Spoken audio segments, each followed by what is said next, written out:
আসসালামু আলাইকুম। সংবাদে আপনাদের সবাইকে স্বাগত জানাচ্ছি। আমি ফিরোজ তোহা। শুরুতেই আরবে কেবলস সংবাদ শিরোনাম।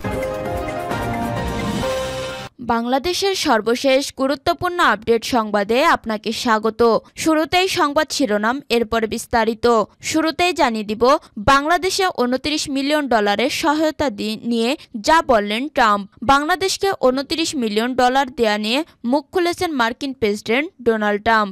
স্থানীয় সময় শুক্রবার 21শে ফেব্রুয়ারি দেশটির গভর্নরদের নিয়ে আয়োজিত এক অনুষ্ঠানে ট্রাম্প বলেন, বাংলাদেশের রাজনৈতিক পরিমণ্ডল শক্তিশালীকরণে একটি সংস্থার কাছে 29 মিলিয়ন ডলার গেছে, যেটির নাম কেউ কোনোদিন শোনেনি। খবর টাইমস অফ ইন্ডিয়া। এরপর জানিয়ে দিব বিজিবি বিএসএফ সীমান্ত সম্মেলনে সীমান্ত হত্যার তদন্তের সিদ্ধান্ত। বাংলাদেশ ভারত সীমান্তে যে কোনো হত্যা সংঘটিত হলে যথাযথ তদন্ত করে প্রয়োজনীয় ব্যবস্থা নেওয়ার সিদ্ধান্ত নেওয়া হয়েছে। এদিকে ফরিদপুর 4 আসনে বাবুলের আগমনে বিএনপির নতুন মোড়। ফরিদপুর 4 আসনে হঠাৎ করে বিএনপির এক প্রার্থীর নাম ঘোষণা নিয়ে শুরু হয়েছে নানা জল্পনা কল্পনা। বাংলাদেশ জাতীয়তাবাদী কৃষক দলের সাধারণ সম্পাদক শহীদুল ইসলাম বাবুলের নাম হঠাৎ করে আলোচনায় এলে তাকে নিয়ে হইচই পড়ে যায় ফরিদপুর 4 আসনের 3 উপজেলার বিএনপি নেতাকর্মীদের মধ্যে। এরপর জানিয়ে দিব জেলে যেতে প্রস্তুত 3 কোটি সমর্থক। জামাতের আমির। অন্তর্বর্তী সরকারকে হুঁশিয়ারি দিয়ে বাংলাদেশ জামাতে ইসলামীর আমির ডাক্তার শফিকুর রহমান বলেছেন, এটিএম আজহারুল ইসলামকে মুক্তি না দিলে আগামী 25শে ফেব্রুয়ারি আমি স্বেচ্ছায় কারাগারে যেতে চাই। এদিকে নতুন করে দেশ গড়তে সবাইকে আন্তরিক হওয়ার আহ্বান মির্জা ফখরুলের।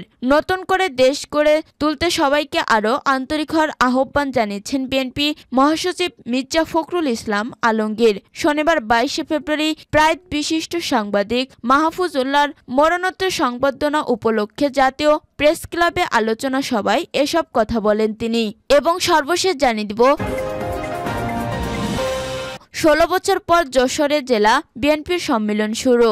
দীর্ঘ 16 বছর পর যশোর জেলা বিএনপির দ্বিবার্ষিক সম্মেলন অনুষ্ঠিত হয়েছে।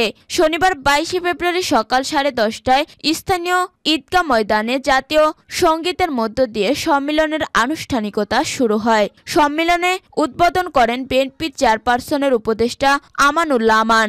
এদিন জেলা বিএনপির আহ্বায়ক অধ্যাপক নার্গিস বেগমের সভাপতিত্বে অনুষ্ঠানে ভার্চুয়ালি যুক্ত হয়ে প্রধান অতিথি হিসেবে বক্তব্য দেবেন দলের ভারপ্রাপ্ত চেয়ারম্যান তারেক রহমান। প্রিয় দর্শক, এতক্ষণ শুনছিলেন সংবাদ শিরোনাম, এরপর বিস্তারিত। তবে তার আগে বন্ধু জানিয়ে দিন আপনি কোন স্থান থেকে আমাদের সংবাদটি দেখছেন এবং শুনছেন। জানিয়ে দিন এই সংবাদ সম্পর্কে আপনার মূল্যবান মতামত। আর বন্ধু, আপনি যদি আমাদের চ্যানেলে নতুন হয়ে থাকেন তাহলে ভিডিওটি দেখতে দেখতে চ্যানেলটি সাবস্ক্রাইব করে রাখুন, যাতে করে আমাদের পরবর্তী সংবাদগুলো সবার আগে আপনার কাছে পৌঁছে যায়। এবারে বিস্তারিত। বাংলাদেশে 29 মিলিয়ন ডলারের সহায়তা নিয়ে যা বললেন ট্রাম্প। বাংলাদেশকে 29 মিলিয়ন ডলার দেয়া নিয়ে মুখ খুলেছেন মার্কিন প্রেসিডেন্ট ডোনাল্ড ট্রাম্প। স্থানীয় সময় শুক্রবার 21শে ফেব্রুয়ারি দেশটির গভর্নরদের নিয়ে আয়োজিত এক অনুষ্ঠানে ট্রাম্প বলেন, বাংলাদেশের রাজনৈতিক পরিমণ্ডল শক্তিশালীকরণে একটি সংস্থার কাছে 29 মিলিয়ন ডলার গেছে, যেটির নাম কেউ কোনো দিন শোনেনি। খবর টাইমস অফ ইন্ডিয়া। যদিও গত ফেব্রুয়ারি যুক্তরাষ্ট্রের নতুন দপ্তর department of government efficiency DOG জানায় বাংলাদেশের জন্য ইউএস এইডের এই সহায়তা বাতিল করা হয়েছে, তবে কারা বা কে এই সহায়তা পেয়েছে সেটি স্পষ্ট করা হয়নি। ট্রাম্প বলেন, রাজনৈতিক পরিমণ্ডল শক্তিশালী করতে বাংলাদেশকে 29 মিলিয়ন ডলার দেওয়া হয়েছে। কেউ জানে না এই রাজনৈতিক পরিমণ্ডল কি, এটির মানে কি। মার্কিন প্রেসিডেন্ট বলেন, তারা চেক পেয়েছে। আপনারা ভাবতে পারেন আপনার ছোট্ট সংস্থা আছে, আপনি এখানে 10,000 পান, ওইখানে 10,000 পান। আমরা যুক্তরাষ্ট্রের সরকার থেকে 29 মিলিয়ন ডলার পেয়েছি বাংলাদেশকে দেওয়ার জন্য। ওই সংস্থায় মাত্র 2 জন কাজ করেন। আমি মনে করি তারা খুবই ধনী। কয়েকদিন পর মহান ব্যক্তি হওয়ার জন্য বড় কোনো ম্যাগাজিনে তাদের ছবি প্রকাশ হবে। এদিকে ভারতে নির্বাচনে ভোটার উপস্থিতি বাড়াতে যুক্তরাষ্ট্র 21 মিলিয়ন ডলার ব্যয় করেছে বলে মন্তব্য করেছেন প্রেসিডেন্ট ডোনাল্ড ট্রাম্প। এই মন্তব্যকে ঘিরে ভারতের রাজনীতিতে উত্তাপ দেখা দিয়েছে। যুক্তরাষ্ট্রের বৈদেশিক সহায়তা সংস্থা ইউএসএআইডির কার্যক্রম স্থগিতের পর ভারতসহ বিভিন্ন দেশে নানা কর্মসূচিতে সংস্থাটির অর্থায়ন বাতিলের কথা গত সপ্তাহে জানায় ইলন মাস্কের নেতৃত্বাধীন যুক্তরাষ্ট্রের সরকারি দক্ষতা বিষয়ক বিভাগ ডিওজি। এরপর ভারতে অর্থ ব্যয় নিয়ে ওই মন্তব্য দেন প্রেসিডেন্ট ডোনাল্ড ট্রাম্প।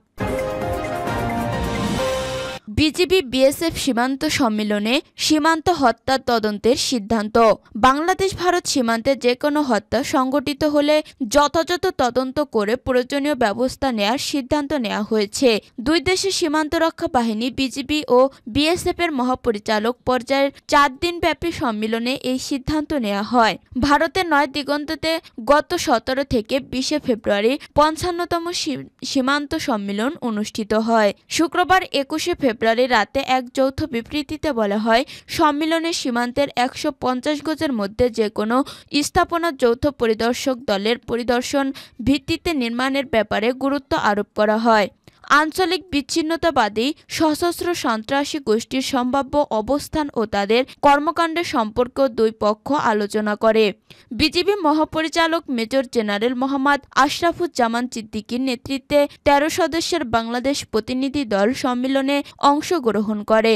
অপরদিকে বিএসএফ মহাপরিচালক শ্রী দলজিৎ সিং চৌধুরীর এর নেতৃত্বে 13 সদস্যের ভারতীয় প্রতিনিধি দল সম্মেলনে অংশগ্রহণ নেয়।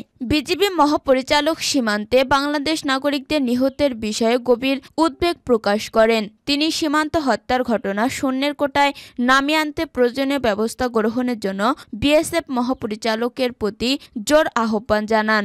বিএসএফ মহাপরিচালক মানুষের জীবন ও মানবাধিকার চেতনার প্রতি সর্বোচ্চ সম্মান রেখে সীমান্তে হত্যা নিরসনে বিএসএফ কর্তৃক অপ্রাণঘাতী নীতি অনুসরণে প্রতিশ্রুতি পুনর্ব্যক্ত করেন। তিনি মাদক পাচার ও চোরাচালান রোধসহ সীমান্তে শান্তির জন্য ক্ষতিকারক হতে পারে এমন যে কোনো ধরনের কর্মকাণ্ড প্রতিরোধে পারস্পরিক সহযোগিতা অব্যাহত রাখার কথাও পুনর্ব্যক্ত করেন। ফরিদপুর 4 আসনে বাবুলের আগমনে বিএনপির নতুন মোড়। ফরিদপুর 4 আসনে হঠাৎ করে বিএনপির এক প্রার্থীর নাম ঘোষণা নিয়ে শুরু হয়েছে নানা জল্পনা কল্পনা। বাংলাদেশ জাতীয়তাবাদী কৃষক দলের সম্পাদক শহীদুল ইসলাম বাবুলের নাম হঠাৎ করে আলোচনায় এলে তাকে নিয়ে হইচই পড়ে যায় ফরিদপুর 4 আসনের সদরপুর ভাঙা চরবন্দ্রা সর 3 উপজেলার বিএনপি নেতাকর্মীদের মধ্যে। কৃষক দলের এই কেন্দ্রীয় নেতার নাম ঘোষণা হয় ওই এলাকায় বিএনপির রাজনীতি নতুন মোড় নিয়েছে। গত 15 ফেব্রুয়ারি নগরকান্দা উপজেলার তালমা ইউনিয়নের কোনা গ্রামের নিজ বাড়িতে ফরিদপুর 2 আসন ছেড়ে ফরিদপুর 4 আসনে নির্বাচন করার ঘোষণা দেন জাতীয়তাবাদী কৃষক দল নেতা শহীদুল ইসলাম বাবুল। তিনি বলেন, আমি বিএনপির ভারপ্রাপ্ত চেয়ারম্যান তারেক রহমানের আদেশে নগরকান্দা সালথা নিয়ে গঠিত সংসদীয় এলাকা ফরিদপুর 2 ছেড়ে ভাঙা সদরপুর ও চরবন্দ্রাসন নিয়ে গঠিত ফরিদপুর 4 সংসদীয় আসনের জন্য কাজ শুরু করছি। ফরিদপুর 4 আসনের আসন্ন সংসদ নির্বাচনে বিএনপির মনোনয়ন প্রত্যাশী হিসেবে আরও অনেক নেতা দলীয় প্রতীক ধানের শীষ পাওয়ার আশাবাদ ব্যক্ত করেছেন। তাদের মধ্যে অন্যতম বিএনপি চেয়ারপারসনের উপদেষ্টা জহুরুল হক শাহজাদ মিয়া, জাসুস কেন্দ্রীয় কমিটির সহ সভাপতি শাহরিয়ার রহমান শায়লা, বাংলাদেশ জাতীয়তাবাদী আইনজীবী ফোরামের সহ সাংগঠনিক সম্পাদক অ্যাডভোকেট মোহাম্মদ মাহবুবুর রহমান দুলাল ও জাতীয়তাবাদী কৃষক দলের আন্তর্জাতিক বিষয়ক সম্পাদক প্রবাসী মোহাম্মদ আলমগীর কবির। ফরিদপুর 4 আসনে কৃষক দল নেতা বাবুলের আগমন ঘিরে ইতিমধ্যে বিএনপি নেতাকর্মীদের মধ্যে আনন্দ উৎসব সৃষ্টি হওয়ার পাশাপাশি দলীয় গ্রুপিংয়ে আশঙ্কা করা যাচ্ছে। কয়েক বছর ধরে ফরিদপুর 4 আসনের বিএনপি নেতাকর্মীরা শামাওয়াত রিঙ্কু ও শহীদুল ইসলাম বাবুলের নেতৃত্বে ব্যক্ত ছিল। অনেকে ফরিদপুর জেলা বিএনপির সাবেক সভাপতি জহুরুল হক শাহজাদা মিয়ার 70 নির্দেশনা মেনে চলতেন। 2001 সালের সংসদ নির্বাচনে ধানের শীষ প্রতীক নিয়ে নির্বাচন করা জহুরুল হক শাহজাদা মিয়া এবারও দলের মনোনয়ন প্রত্যাশী। তিনি বলেন, গত 2001 নির্বাচনে ধানের শীষ প্রতীক পেয়ে নির্বাচন করছি।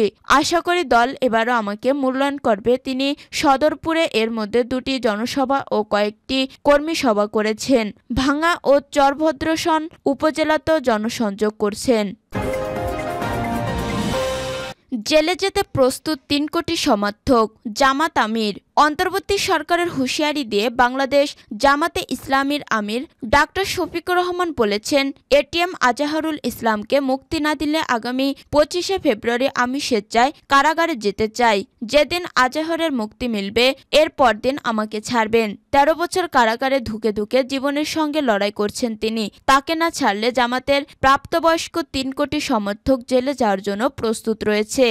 শনিবার দুপুরে লক্ষ্মীপুর আদর্শ সামাদ সরকারি উচ্চ বিদ্যালয় মাঠে গণসমাবেশে প্রধান অতিথির বক্তব্যে তিনি এসব কথা বলেন। দীর্ঘ 28 বছর পর এমন সমাবেশের আয়োজন করে জেলা জামাত। জামাতের আমির বলেন, আওয়ামী লীগ ক্ষমতায় থাকতে সবচেয়ে বেশি খুন গুমের শিকার হয়েছেন জামাতের নেতাকর্মীরা। মিথ্যা মামলায় 10 জনকে ফাঁসিতে ঝুলিয়েছে দলটি।